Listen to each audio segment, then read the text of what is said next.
Stay around this game long enough, you see all kind of crazy things. We saw a crazy way that this one ended.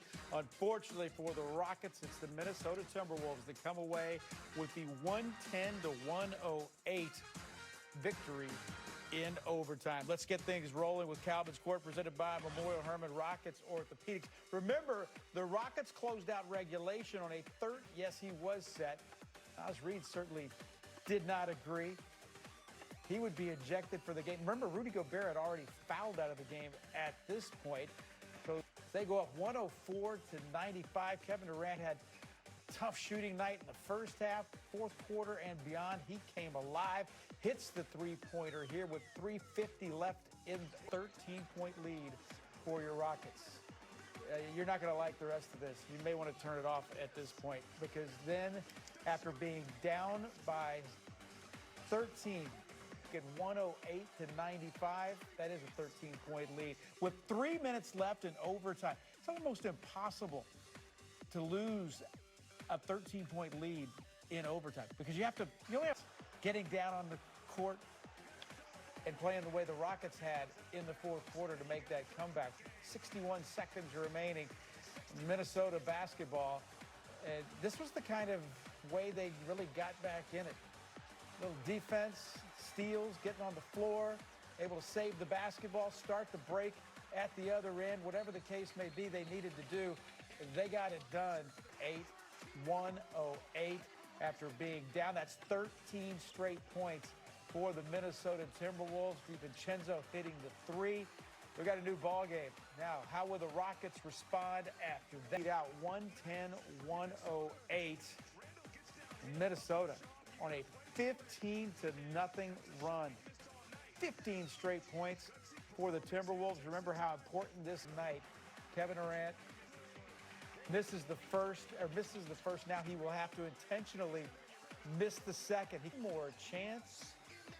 And Rockets, after blowing an 11-point lead with 3.5 minutes left in regulation, the Minnesota Timberwolves come from behind in overtime to beat the Rockets tonight at Target Center. And alongside the Hall of Famer Calvin Murphy, I'm Kevin Eschenfelder. We welcome you into our studios, and this was a tough one to watch. It's the post-game show presented by Academy Sports and Outdoors, and like I said, you only have five minutes to build a 13-point lead, but then 5 minutes to lose that lead, and that's certainly what we saw here tonight.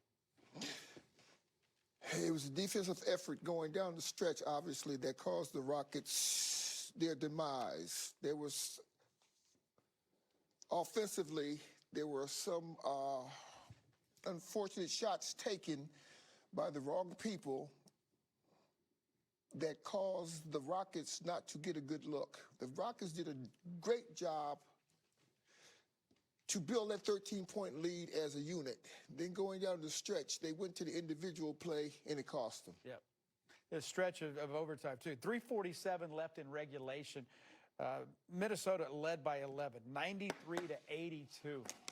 Game ended on a 13-2 run. The regulation ended on a 13-2 run. Game tied at 95. Everything going the Rockets' way.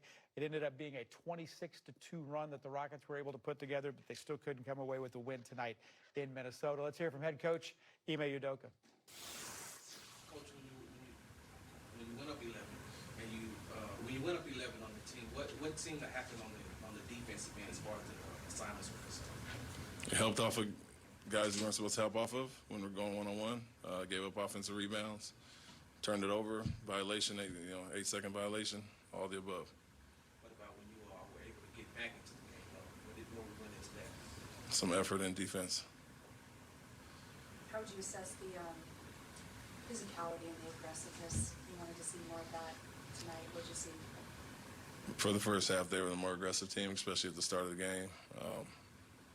We were defending well, but couldn't get a lot going through their physicality. Is this one of those losses that you come back to haunt you as far as playoff season is concerned? A lot have this year. That's just the worst one out of them. What led to some of the disjointed offense through the first 4 quarters? They were physical. They were taking us off our spots. They're the aggressor from the start. It seemed like there was a lot of miscommunication early. What led to that? miscommunication. And just after you went up early in the AOT, what did you see with the offense there late in the overtime? It was more the defensive. We missed some easy shots. They doubled. Kevin Jabari had an open look. Alpi missed the layup, but it was the defensive miscues and the turnovers.